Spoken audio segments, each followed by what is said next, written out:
Hoje nós vamos falar sobre uma solução inovadora na área de educação. Nós vamos conversar com um dos idealizadores da Engenhoteca. Tenho certeza que você tem que ficar nesse vídeo, mas já deixa o seu like, se inscreva no canal e não esqueça de ativar as notificações, porque tem muita gente boa passando por aqui. Um novo tempo, o seu novo lugar. Tudo que é bom, permanece. O escritor Marcel Proust já dizia: a verdadeira viagem de descobrimento não consiste em procurar novas paisagens e territórios, mas sim em ter um novo olhar. O novo olhar é o que eu trago hoje diretamente na sua tela, com um convite para que possamos ressignificar os espaços que estamos e queremos estar daqui em diante. E fica a pergunta: como acessar novas perspectivas se não nos retirarmos dos territórios que já ocupamos? É preciso se retirar para enxergar de uma nova maneira o mesmo de sempre.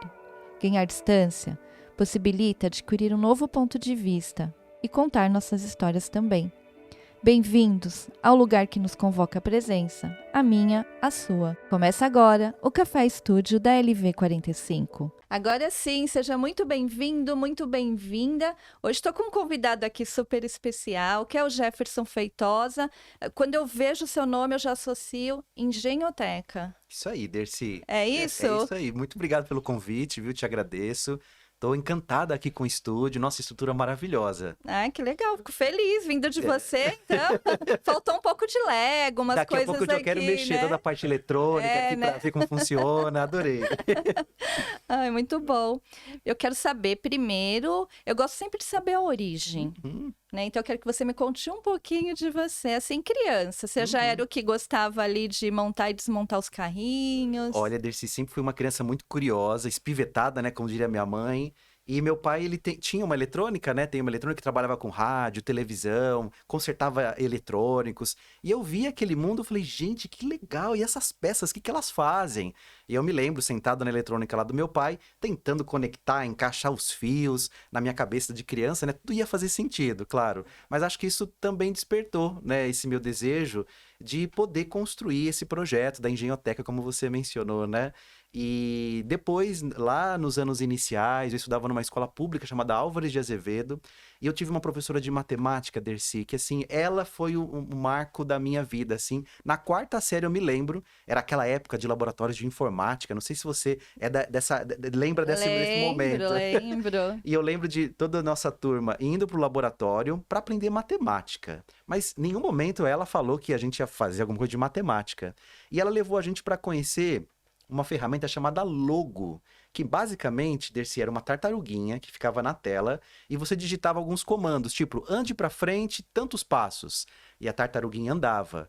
E sabe uma coisa que eu achei legal, Dercy? Nesse momento a professora falou assim, agora vocês vão tentar fazer um quadrado, vão fazer um triângulo, e a gente ficava calculando, olha, como é que a tartaruguinha vira? Naquele momento, eu tava com uma dupla, que era o meu amigo Cláudio, e a gente conseguiu resolver o problema assim, criamos outras formas geométricas. Aí eu falei, putz, é isso que eu quero para minha vida. Eu quero construir coisas, eu quero pensar em programação. E aí acho que desde pequenininho, né, juntou com meu pai e minha mãe que já incentivava. Ao longo desse tempo, aprendi um pouquinho de informática, tecnologia. E aí acho que o meu interesse continuou crescendo, né? E a junção das duas coisas, porque há a tecnologia, mas também com a coisa ali de o manual. Exato. E aí veio a educação, né? Eu iniciei o meu estágio, eu fiz o ensino médio na área de técnico em informática. Depois, lá eu tive a oportunidade de fazer um estágio na escola que eu estudava. E lá eu fui apresentado às professoras da área de pedagogia. E eles falaram assim, olha, Jeff, a gente precisa que você ajude as professoras a trazer alguns softwares, alguns equipamentos para ensinar as crianças a aprender. Aí me veio a ideia da professora de matemática que eu tive. Falei, puxa, eu vou trazer aqui. Aí eu fui picado pelo bichinho de educação, Dercy. Foi aí? Foi aí. Aí eu falei, puxa vida, acabei o ensino médio, falei, eu preciso seguir alguma coisa de tecnologia, mas que seja atrelada à educação. Aí foi quando eu fiz a licenciatura em computação. E aí abriu meus horizontes. Eu comecei a enxergar o mundo da educação de uma maneira totalmente diferente. E já trabalho no nicho educacional há mais de 20 anos. Mas você foi bem visionário, porque assim, eu me lembro nessa época aí da tecnologia, que as pessoas viam a tecnologia como você ali no computador. É verdade. E você teve essa visão de unir as duas coisas, né? Já foi bem visionário, né? É verdade. Mas acho que o que aconteceu no processo, acho que foram as experiências profissionais também que me levaram a isso, né? Porque em seguida eu trabalhei nessa escola, depois dessa escola eu fui convidado para trabalhar na Lego Education, e dentro da Lego Education foi minha paixão Lego, né? Na infância não tive Lego, era muito caro, né? E aí, depois de grande, me apaixonei pelo Lego. E aí começamos a associar essa parte de robótica, tecnologia, e associar como a criança aprende por meio do objeto de conhecimento, que é, por exemplo, o robozinho. Então, vou te dar um exemplo prático, tá, Dercy? Quero. Imagina o seguinte, você tem uma criança e você precisa trabalhar com ela como as girafas se alimentam. Então, você já imaginou? Você já viu alguma girafa bebendo água, Dercy? Só lá no zoológico. Só nos... Você lembra como que era? Lembro. Lembra? O que ela faz para beber água? Vai lá e bebe a água. Mas aí tem um ponto importante. Tem um ponto? Tem, Dercy. Imagina assim, na savana, a girafinha vai lá perto do rio, ela abre as pernas, abaixa aquele pescoção para beber água. Só que é nesse momento, Dercy, que ela tá mais vulnerável. Porque é nessa hora que, por exemplo, um leão, qualquer coisa, vai lá e morde o pescoço dela. Então, como é que você ensina isso para a criança? Como é que você trabalha isso de uma maneira divertida? Então, o desafio de unir a tecnologia com a educação e esses objetos de conhecimento para, por exemplo, trabalhar a ciência, que tal se a gente der esse desafio e a gente cria um cenário como se fosse um tapete, coloca lá a aguinha, e aí eles vão ter que montar, por exemplo, um robozinho de uma girafa que vai ter que andar até esse espaço, identificar aquela poça d'água e abaixar o pescocinho. Então, olha que interessante. Nesse processo, você vai trabalhar a questão da ciência, vai trabalhar a parte de biologia, vamos trabalhar predadores, você vai trabalhar todo o cálculo matemático ou programação para a criança montar o seu robozinho, ela vai ter que entender como que é a parte mecânica desse robô, vai mexer com engrenagens, com polias. Então, a gente consegue associar, de novo, para um objeto de conhecimento, toda essa estrutura educacional. E aí a criança, na visão dela, ela está aprendendo brincando, e na visão do professor, ele está trabalhando toda aquela camada afetiva, de conhecimento, fazendo os alunos interagirem. Então, eu estou apaixonado por isso, né, Dercy? Então... Você uniu as duas coisas. Foi. E de onde surgiu a ideia da Engenhoteca? Muito bem. E que ano que foi? A Engenhoteca, ela surge há 10 anos atrás. E ela surgiu de um desejo de 3 colegas meus, né? Que nós somos sócios. Aliás, 2, né? Nós somos sócios. E cada um deles tinha uma visão de educação que era muito similar. A gente sempre via modelos de educação, e inclusive materiais didáticos no Brasil, que faziam com que a criança reproduzisse o passo a passo. Em determinado do momento da trajetória educacional da criança, o passo a passo até que é legal, porque você ajuda ela a ter pelo menos o princípio de como que ela vai montar, nesse exemplo, por exemplo, que eu te dei da girafa. Mas a gente percebia que esse modelo, se ele fosse repetitivo, chegava um momento que a criança, ela simplesmente trabalhava o montar pelo montar. Ela não entendia o conceito de por que a polia tem que estar naquela posição, por que eu tenho que programar desse jeito. Então a Engenhoteca, ela nasce de um desejo de como é que eu transformo as crianças em inventoras, e não simplesmente numa reprodutora de um conhecimento que está lá no material didático. Então, a nossa grande sacada foi como é que eu transformo aquela brincadeira da girafa, onde eu tenho que seguir um manual para seguir um passo a passo, em um desafio, uma solução de um problema. Porque eu associo essas competências ao relatório da Unesco, às habilidades do século XXI, a ter pensamento crítico, a trabalhar com criatividade. E aí foi o ponto que a gente pensou, não, é legal, que elementos dentro de um espaço, ou que tipo de ferramental a gente precisa disponibilizar para essa criança para ela aprender desse jeito. E, Dercy, isso foge completamente dos modelos tradicionais de ensino. E eu estou imaginando isso há 10 anos atrás. E vocês, os 3 são educadores? Não necessariamente. Não? Eu sou da área de educação. O Arthur Sasek, ele é design, mas trabalhou muito tempo no desenvolvimento, é um grande gênio, assim, trabalhou no desenvolvimento de como que a gente faz todo esse processo de montagem, como que a gente estrutura um projeto pedagógico que realmente seja muito atrativo, criativo. E o Ivan, que hoje ele tem uma empresa chamada Layers, e ele trabalha atualmente como desenvolvedor de software. Então, cada um de nós tinha uma visão sobre a educação, de como que a gente complementava isso. Então, essa união dos poderes fez com que a gente criasse esse projeto, que hoje está em diversas escolas aqui de São Já Paulo. impactou muitas vidas. Sim, mais de 30 mil alunos ao longo desses 10 anos, 30 mil inventores aí espalhados. Não é? Despertando interesse. É verdade. Mas quais foram os primeiros passos? Porque a gente vê a Engenhoteca hoje, quem entra lá na rede social ou no site, vê que vocês têm uma super estrutura, vocês estão nos melhores colégios, mas não foi assim, né? Lá Não. atrás, né? Não. Então eu quero saber o começo. Muito bem. Bom, primeiro a gente tinha esse desejo, né? Como é que eu transformo essa ideia num conceito prático? Foi então que a gente teve a oportunidade de conhecer o professor Daniel, do Colégio Liceu Jardim. E ele também tem esse desejo e essa aspiração de como é que eu transformo a educação num ambiente mais agradável, onde a criança possa aprender de maneira engajadora, motivadora. E ele falou assim, olha, gente, eu gostei do projeto de vocês, nós apresentamos esse projeto, e ele falou, eu gostaria de ter isso no meu colégio. Vocês não queriam criar um laboratório aqui para que a gente começasse esse trabalho? Foi então quando ele cedeu para a gente uma sala. A nossa expectativa era, olha, que legal, é um projeto pessoal que a gente tem o desejo de construir. E esse projeto pessoal, ele se transformou depois no negócio. Não era a nossa intenção, Dercy, porque cada um de nós tinha um objetivo de vida, trabalhávamos em outras empresas, tínhamos já uma carreira consolidada no mercado, mas a gente viu ali uma oportunidade de falar, puxa, olha que legal, o que a gente tem na mão é um ouro. E assim, as crianças estão saindo daqui super motivadas, elas voltam já falando assim, quando é que é a próxima aula? Eu quero aprender mais. E eu quero saber como é que funciona. Então a gente falou, puxa, que interessante, vamos transformar isso numa abordagem metodológica que possa ser replicada para outros colégios? Então a gente começou a ampliar nosso horizonte e entender que aquilo poderia também ser um negócio que faria uma transformação de vida na vida dessas crianças, né? E é muito interessante porque no começo a gente estava esperando que talvez os primeiros momentos fossem 50 alunos. A gente mesmo dava as aulas para esses alunos. E foi um boom, a gente teve mais do que o dobro do que a gente esperava no primeiro momento.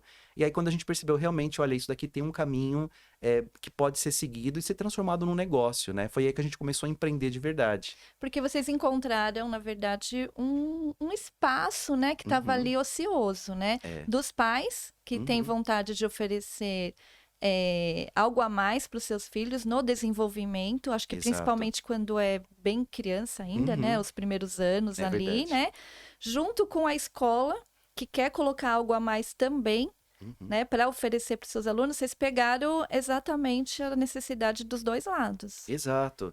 E isso é interessante porque, de certa forma, quando você fala de um curso de tecnologia, que é como a gente surgiu, com uma abordagem pedagógica, que é uma abordagem pedagógica que faz com que a criança coloque a mão na massa, o pai, ele vai, num primeiro momento, ele enxerga e fala, meu filho está indo aí para só brincar, e a percepção da brincadeira, muitas vezes, ela é vista por esses pais como algo negativo.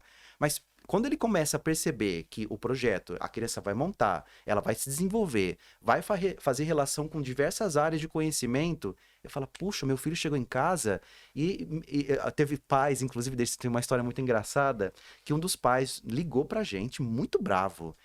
E ele é um parceiro nosso hoje, de longa data. Ele falou, olha, eu tô um pouco desconfiado do que vocês estão fazendo com meu filho. Porque ele chega em casa, ele fica falando que montou robô, que ele programou, e ele só tem 7 anos. Eu duvido que do que vocês estão fazendo?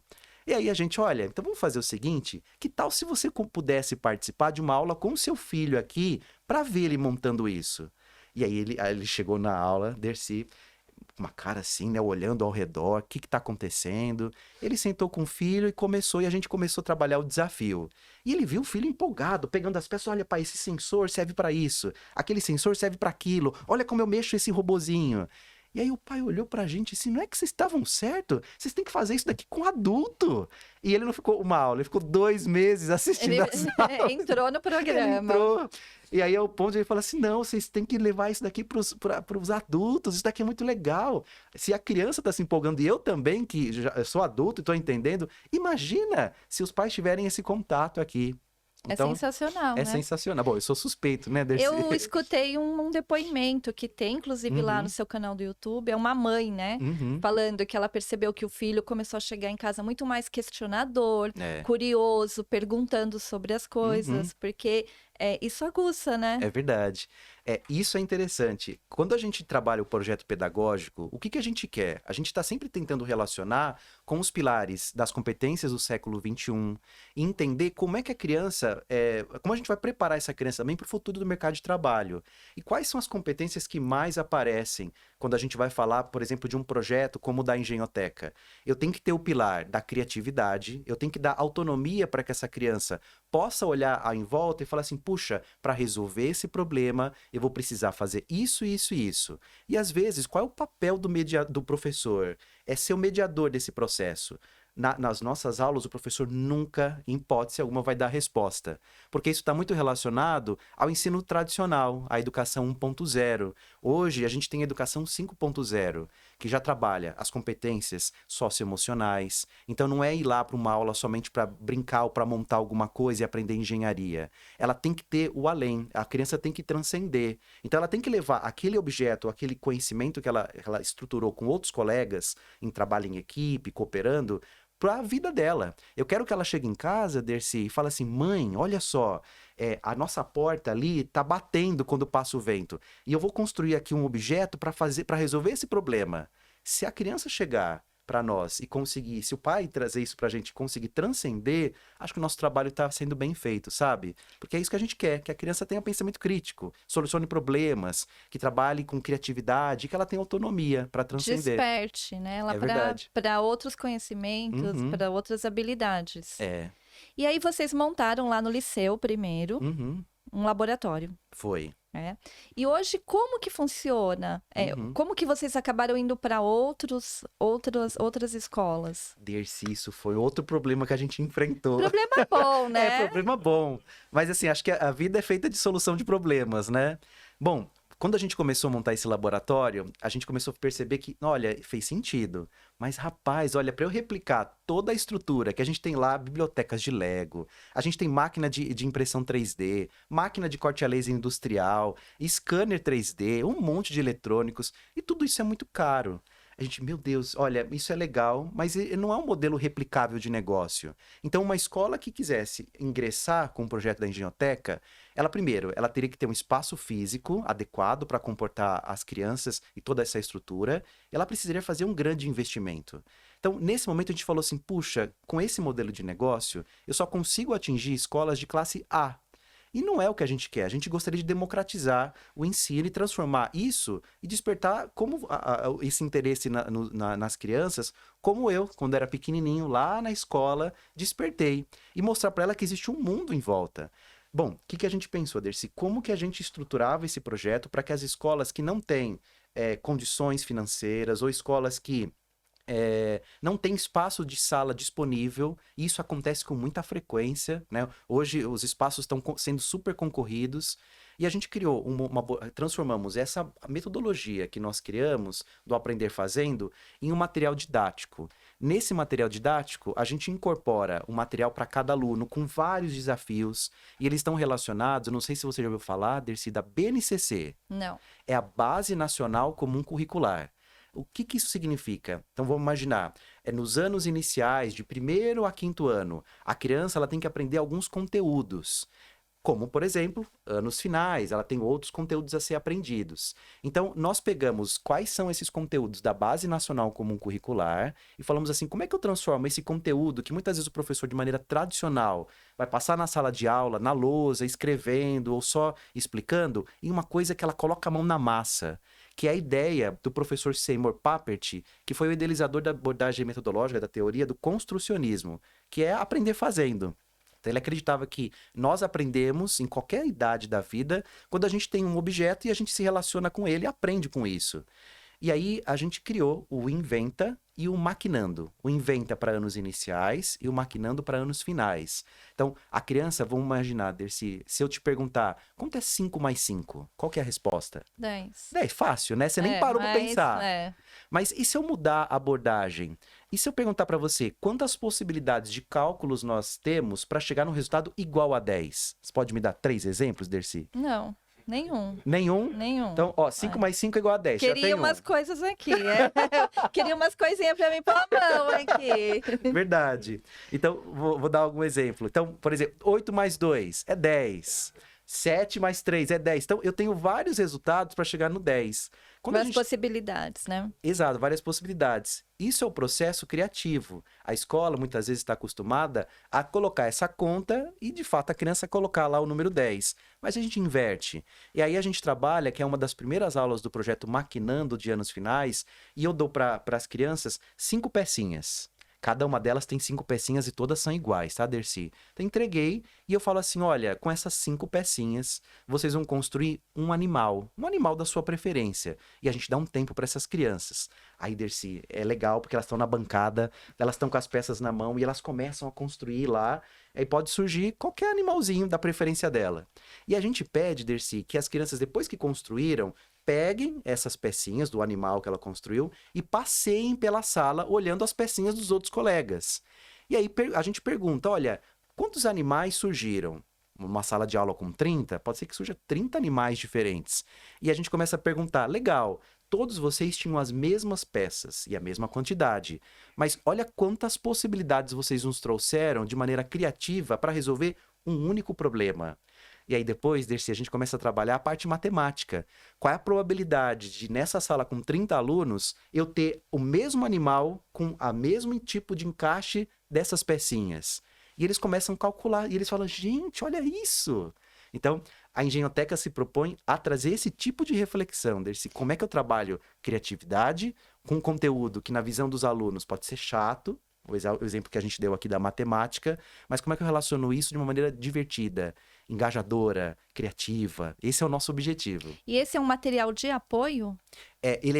A Engenhoteca ele é sempre um material complementar, porque normalmente as escolas já têm os sistemas de ensino dela. Já tem o que está ali na grade. Exato. Então, ele entra na grade, geralmente esse material entra na grade como uma aula de educação criativa, uma aula muitas vezes citada nas escolas como robótica, ou também cultura maker. Então, essas 3 terminologias, elas se assemelham, mas são coisas diferentes. Então, a cultura maker, por exemplo... Eu ia perguntar, porque boa. a pessoa que não está entendendo nada que a gente está falando aqui. É verdade. O que é cultura maker? Muito bem. Eu vou começar, então, pela robótica. Vamos. Esse exemplo que eu dei para você da girafinha, que a criança monta, vai lá na savana, é robótica. Por quê? Eu vou trabalhar com um controlador lógico programável, a criança vai montar a girafinha e ela vai programar. Ok, montamos a girafa. O que é a cultura maker e a educação criativa? Aí sim elas são similares. Eu dei a girafa, mas olha, eu também te dei o tapete aqui mostrando a savana. Mas na cultura maker eu faria diferente. Eu faria o seguinte, eu lançaria para elas um desafio, falaria, gente, como é que a girafa se alimenta? Como é que ela bebe água? Que tal se a gente, então, construísse com os objetos que a gente tem à disposição nesse ambiente, uma girafa, e eu quero que ela chegue perto de um laguinho e se abaixe para beber água. Então, por exemplo, as crianças poderiam se dividir no ambiente de sala de aula. Olha, eu vou montar a girafa, eu tive uma ideia. Dá para montar desse jeito, sei lá, com papelão, com polia, com madeira. Ah, legal. Então eu vou montar a savana e eu vou montar os outros objetos, os outros bichinhos que vão estar na savana, enquanto vocês montam a parte da parte geográfica, do rio, das montanhas. Nem sei se na savana tem montanha, tá? Mas, mas mas fica aqui depois. Mais a criatividade. A criatividade. É legal, porque talvez o professor depois, o professor de geografia, possa falar, olha, gente, será que existe raro montanha na savana? Esses dois aí é raro. Exato. E aí entra o pensamento crítico, que também é uma das propostas dos pilares da Unesco e das habilidades e competências do século XXI. Será que tem? Vamos pesquisar? Então, esse é o próximo passo. Legal, vocês montaram. Mas vamos ver, por exemplo, vamos pesquisar na internet ou nos livros se uma savana tem montanha, ou se esses objetos que vocês colocaram como pedras aqui realmente tem desse jeito? E aí eles falam, nossa, realmente eu nunca pensei nisso. Vamos pesquisar. E aí tem uma outra parte que a gente não se atenta. A criança, por exemplo, sabe pesquisar? Alguém ensinou para ela como se pesquisa essas coisas? E aí entra o processo também do professor. Outras áreas de conhecimento. Olha, gente, uma pesquisa, ela tem uma metodologia. Ou quais são os canais que eu posso pesquisar? Hoje é muito famoso o Google. Mas será que existem outras ferramentas para pesquisa? E aí a gente vai trabalhando todo esse processo. Ficou mais clara assim a diferença? Ficou. Eu Uhum. fiquei com uma dúvida ainda. Eu tenho uma escola e eu me Uhum. interessei super. Eu quero incluir isso aqui na minha na grade aqui Uhum. do. Aí ela entra em contato com vocês e vocês vão fazer o quê? Vocês vão dar o Maravilha. treinamento, mandar o material? Porque eu já fiquei super. Não tem escola, mas já fiquei super interessada Muito aqui. bem. Tá bom. Normalmente a escola que tem que está antenada e que quer trabalhar esse currículo de maneira engajadora, ela procura a engenhoteca. E o que que a gente oferece? A gente oferece várias opções. A gente pode ajudar a escola a estruturar o laboratório de robótica ou de cultura maker que ela quer. Esse é um dos nossos serviços. A gente pode oferecer workshops de formação para esses professores. A gente pode oferecer palestras, cursos, ferramental. Então, nós também agimos como uma empresa de consultoria para ajudar a escola nesse processo. Mas o nosso core mesmo que a gente vende são praticamente 2 produtos. Aliás, 3. O primeiro é a engenhoteca extracurricular, que normalmente as escolas elas têm no contraturno. Então, de manhã ela tem as aulas tradicionais e à tarde, geralmente a escola coloca balé, judô, natação, robótica, cultura maker. Então, a gente pode ajudar as escolas nesse processo. E eu tenho a engenhoteca, que são os programas Inventa e Maquinando, dentro da proposta da grade curricular, onde a escola, então, ela faz uma parceria conosco, e nessa parceria a gente apoia o professor de ponta a ponta, a escola de ponta a ponta. Como que a gente faz isso? Oferecemos material didático para os alunos, onde ele vai ter um trabalho todo relacionado com as revistas que a gente propõe, com todo o conteúdo e os desafios. O professor também vai ter o apoio do manual do professor para poder orientar, porque apesar de a cultura maker ela sempre existir, na educação, ela é um processo que é um pouco mais desafiador. É diferente de uma aula tradicional, onde o professor vai se preparar com o livro, vai lá e vai dar a matéria dele. Não, aqui não. Você viu que, por exemplo, nesse processo que eu falei para você da brincadeira da savana, quantas coisas surgiram.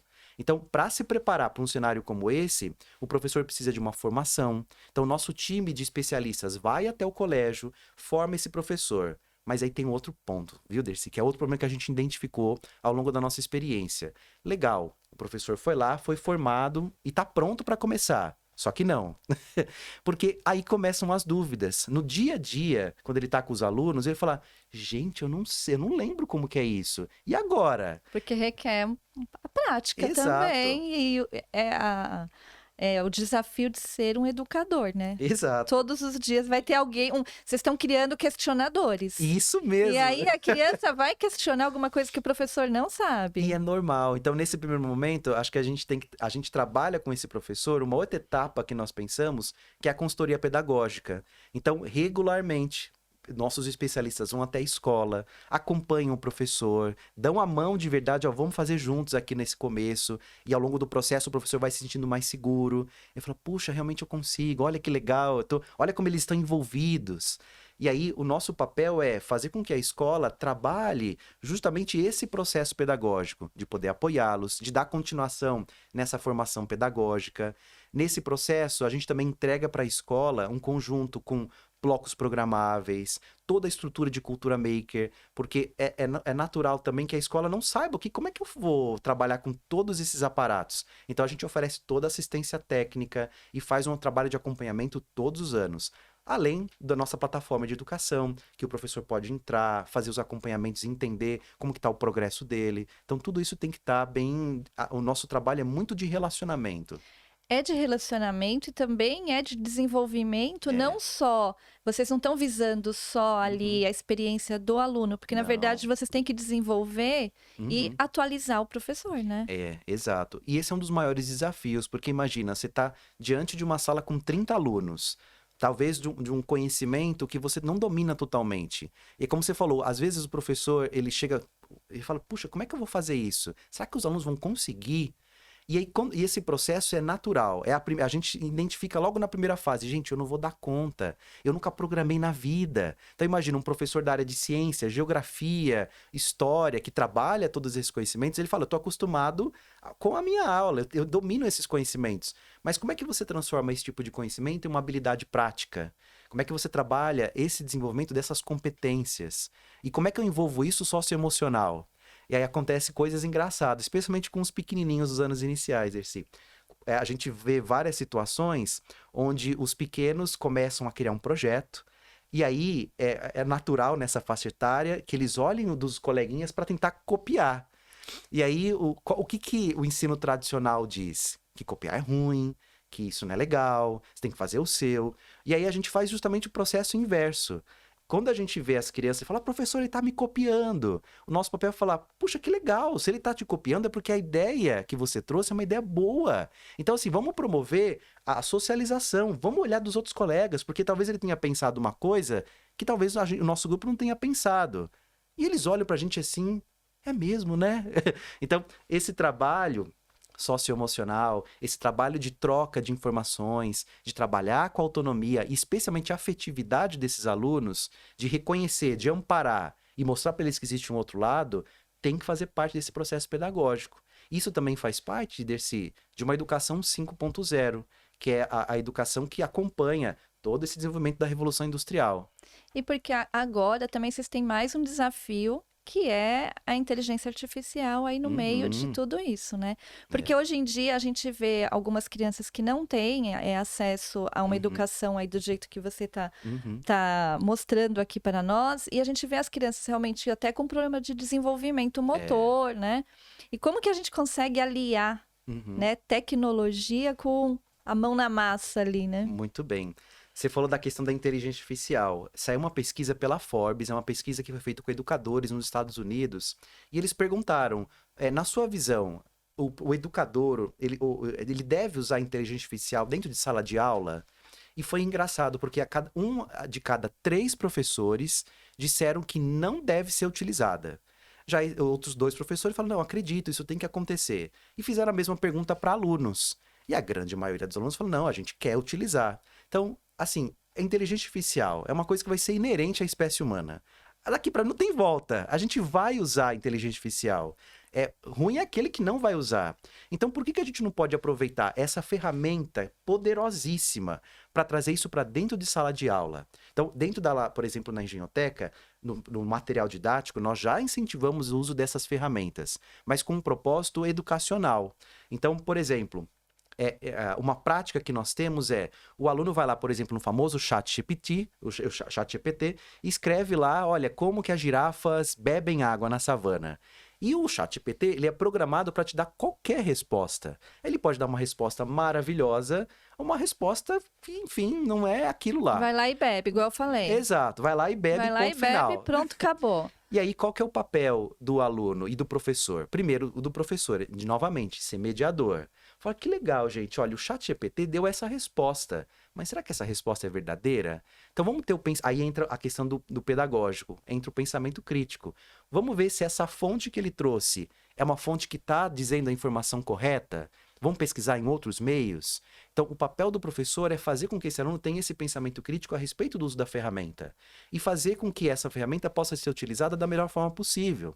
Se em determinado momento daquela apresentação que eu te comentei, daquela aula, onde ele vai montar a savana, e ele precisa montar uma foto sobre uma savana, uma apresentação em alguma ferramenta, a gente, por exemplo, já pode introduzir inteligência artificial e falar, olha, você sabia que você pode usar, por exemplo, o PowerPoint para fazer isso? Mas o PowerPoint ele vai te dar esses caminhos. E mas tem essa ferramenta de inteligência artificial que vai te mostrar uma imagem, tem essa que vai montar um PowerPoint para você, uma apresentação já com todos os elementos que você colocou. E como que a gente faz isso? Tem que ter um roteiro, aí o professor de português pode trabalhar como que monta um roteiro, o professor de artes pode falar assim, olha, essas são as ferramentas e eu quero que vocês trabalhem, por exemplo, a savana, de como Picasso ia pintar essa savana. Será que a gente consegue transformar isso? O professor de geografia entra com outros conceitos. Olha, será que tem montanha? Vamos ver lá no ChatGPT ou outro recurso de inteligência artificial. Então, veja que isso é um caminho. Então, a proposta é como é que eu utilizo essas ferramentas Em dentro da educação? Em equilíbrio. equilíbrio, exatamente. Porque tudo que você está falando, eu estou aqui imaginando que se a gente Uhum, tiver um equilíbrio entre tudo isso, entre a mão na massa, a coisa que a criança acha que está brincando, uhum, com a inteligência artificial, com o conhecimento ali do mediador, que é o professor, a uhum. gente vai ter muita riqueza para o desenvolvimento dessa criança, principalmente da criança, não é? É, Assim, e qual faixa etária ali que é a principal? honestamente, assim, Dercy, o trabalho de desenvolvimento educacional, ele permeia todos os anos. Até, acho que a gente estava até conversando um pouco, né? Estávamos Pessoas que mudaram suas carreiras após os 50 50 anos. anos. Então, assim, ela vai permear todo o processo educacional ao longo da vida. Tem um professor chamado Rivan Forsten, e ele estudou a questão de como o adulto, ele aprende. E aí ele trouxe um pouco dos aspectos da andragogia. E aí esse conceito de aprendizagem, o learning by doing, ou aprender fazendo, ou aprendizagem por toda a vida, ele faz com que toda vez a gente precise se atualizar. Então, independente da faixa etária, independente de onde você esteja, por exemplo, a gente falou agora da inteligência artificial, isso vai te impactar. Você tem que começar a pesquisar assim, buscar cursos, buscar vídeos no YouTube, buscar pessoas de referência. E quando a gente trabalha, aí voltando para o contexto educacional, na nossa concepção, a idade de ouro é a educação infantil e anos iniciais. Porque nessa fase, a criança é uma esponjinha. Ela está aberta para o mundo, ela está explorando, ela está curiosa, ela está querendo cutucar tudo que ela vê pelo lado. E é engraçado que quando ela chega nos espaços da engenhoteca, estando acostumada muitas vezes com o ensino tradicional, ela pergunta pro professor, professor, onde eu vou sentar? Aí quando a gente fala assim, não, você vai sentar onde você quiser. Ela fica atônita, ela fala, ué, como assim? E aos poucos ela vai percebendo a liberdade que ela tem, a criatividade que ela vai exercer. E quanto mais cedo a criança puder ser exposta a esse tipo de conhecimento, de conteúdo ou de atividades pedagógicas, melhor. Porque é ali, naquela fase inicial, que ela está pronta para absorver, que as sinapses estão todas conectando. Que foi o que aconteceu com você lá Foi um atrás, pouquinho. com menos recursos, né? Exato. Não tinha tanto conhecimento, Uhum. né? Foi uma coisa natural, É verdade, foi né? natural. Não é? E hoje, me fala como que é a Engenhoteca hoje. Vocês Uhum, estão em algumas escolas e uhum, vocês têm esse plus aí que você pode dar workshop. uhum. E como que vocês selecionam as escolas? Muito bem. Inclusive um adendo, a gente também tem agora, a gente está finalizando um curso de inteligência artificial na educação para professores. A gente já teve uma primeira sessão com professores da Prefeitura de Salto. E esses professores trabalharam a cultura maker e trabalharam também ferramentas de inteligência artificial na educação para conectar isso. Então, esse é um dos pontos que a gente vem desenvolvendo, Dercy. Como a gente faz essa seleção, ela é basicamente uma relação comercial. Então, a escola antenada, conectada, que quer ter esse tipo de experiência engajadora com seus alunos, ela pode acessar a gente pelo nosso site, pelos nossos canais de atendimento, e a gente vai até o colégio, apresenta essa proposta pedagógica para as escolas, a nossa equipe de especialistas educacionais visita para conversar com professores, para explicar. Em seguida, a gente também propõe para esse colégio explicar para os pais. A gente chama isso de sensibilização para pais, porque muitas vezes ele é compreendido como uma aula de brincadeira. Só que nessa brincadeira você viu quantas coisas são trabalhadas, né, Dercy? E quando o pai se dá conta que aquilo é o futuro do mercado de trabalho e que a nossa carreira cada vez mais ela está fugindo dessa questão de especialidade e eu poder ter um leque de eu conseguir conectar conteúdos ou áreas de conhecimento, melhor. Tanto é que um dos pontos importantes que a gente sempre conecta hoje um profissional completo não é aquele que vai lá apertar o parafuso, mas é que sabe todo o processo da cadeia. Hoje pode ser que eu esteja apertando o parafuso, mas daqui a pouco eu vou montar a máquina, daqui a pouco eu vou lá falar um pouco sobre como que isso daqui pode afetar toda a trajetória do produto. Então, quanto mais a sua visão for holística nesse processo, melhor. Então, essas especialidades, esses conteúdos, esse leque de conhecimento vai fazer com que você seja um profissional cada vez melhor, né? E foi o que você estava falando aqui, o exemplo simples da girafa, né? Quantas habilidades você não desenvolve ali na criança? É verdade, Isso vai impactar completamente o futuro dela. Vai, porque imagina, uma criança que teve essa educação, que conseguiu trabalhar com esse tipo de projeto, que foi desenvolvida com criatividade, autonomia, pensamento crítico.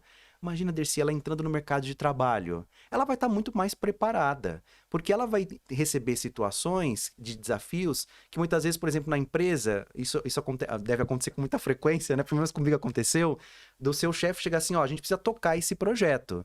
Mas, ó, o budget é esse daqui. O orçamento que você tem é só esse de valor. E eu preciso trazer resultado. Então, assim, você não vai ter todas as ferramentas nunca. Você nunca vai ter o orçamento dos sonhos. Você nunca vai ter todo o ferramental que você precisa para resolver esse problema. Mas você tem uma coisa importante. Como é que eu vou resolver isso usando criatividade? Como é que eu vou conectar as coisas? Como é que eu vou conversar com outras áreas para fazer essa comunicação de maneira azeitada, assertiva? Então, o mercado de trabalho vai exigir cada vez mais profissionais que tenham essa capacidade de holística de conectar assuntos e de resolver problemas. Então, no geral, se a gente pudesse olhar para o objetivo principal da Engenhoteca estamos formando crianças, pessoas, educadores, para serem resolvedores de problemas. No futuro. No futuro e agora também, já né? chegou. No futuro já chegou. O futuro é todo dia, porque verdade. todo dia é coisa nova. É verdade. E quais são os projetos agora? Os futuros projetos. Os futuros projetos. Olha só, nós estamos agora conectando também a educação corporativa. Então, nós temos agora uma parceria com uma empresa chamada Plain Company, que é uma empresa de uma grande amiga de longa data, que é a Miriam. E a nossa intenção, a partir do ano que vem, toda essa abordagem metodológica, ela é fascinante e ela conseguiu conectar muito bem professores e escola e alunos. Mas já pensou, Dercy, se eu trouxesse essa abordagem metodológica para o campo corporativo, para dentro de empresas? Então, a partir do ano que vem, a gente começa a se conectar mais, fazendo uma joint venture com essa empresa, para trazer esse tipo de benefício também para dentro das empresas. Então, é natural que, por exemplo, departamentos tenham falta de comunicação, ou que estejam truncados, ou não sabem muito bem como eles vão resolver as metas. Agora, imagina você trazer todos esses elementos lúdicos, de mão na massa, para que esses executivos, esses gestores, possam resolver os problemas da empresa olhando um todo e fazendo, por exemplo, um mapa mental, ou um plano diretivo da empresa, ou trabalhando habilidades e competências para resolver problemas. Um dos desafios, inclusive, que a gente promove com essas empresas é o Racing Challenge. O Racing Challenge nada mais é do que eu tenho uma rampa, eu tenho todo um caminho e esses executivos em conjunto vão ter que resolver um problema. Com as peças e os elementos que eles têm à disposição, como é que eles vão criar um automóvel, um veículo, para ser colocado nessa rampa e ele percorrer a maior distância possível. E aí vence o desafio, né? Quem conseguir com as mesmas peças resolver esse problema e fazer com que o carrinho vá mais distante possível. Dercy, você tem que ver aqueles empresários, todo mundo engravatado no chão, tirando o terno, falando, não, vamos lá, a gente vai resolver desse jeito. É isso que a gente gostaria de promover dentro do ambiente corporativo. Esse trabalho de cooperação, a gente tem um objetivo único, a gente está alcançando aquele resultado. Então a gente percebe que, na prática, quando a gente começa a trabalhar esse tipo de projeto, fora do ambiente educacional, mas também nesse ambiente corporativo, você faz com que a empresa inteira mude a famosa palavra, mindset. É a palavra do momento. Não gosto muito, mas é a palavra que mais traduz, né? É verdade. Não é?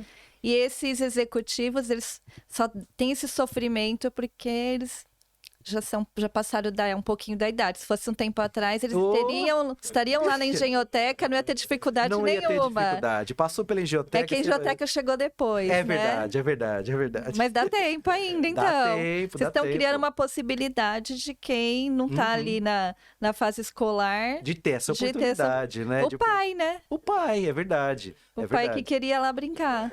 É mesmo, é verdade. Não é? É isso? É isso mesmo. Eu adorei nosso bate-papo. Muito bom conhecer um pouco mais da sua história, um pouco mais aí da Engenhoteca e a transformação que ela causa aí na vida das crianças, das famílias, da comunidade, né? É um todo. É verdade, é um Não todo. Eu vou pedir para você, ó, deixar seus contatos aqui. Muito bem, olha, eu tô olhando pra câmera. Agora Bom, sim. É o momento do merchan, né? É o momento, esse é o momento. Bom, gente, para seguir a Engenhoteca, você pode seguir o @Engenhoteca em todas as redes sociais. Nós estamos no Instagram, no Facebook, no LinkedIn, no YouTube. E em breve estamos aí também no TikTok, trazendo conteúdos aí bem legais para os estudantes. Então, segue a gente lá. E minha página no LinkedIn é Jefferson Gustavo Genaro Feitosa. Se você escrever lá no LinkedIn, você vai me achar e a gente se conecta para trocar mais figurinhas ou experiências. E eu vou deixar tudo aqui também, vou deixar tudo no descritivo aqui do vídeo. Para você que ficou até agora, deixe seu like. Não esqueça de deixar um comentário aqui, porque isso vai fazer com que esse vídeo chegue até mais pessoas. Muito obrigado. Até a próxima.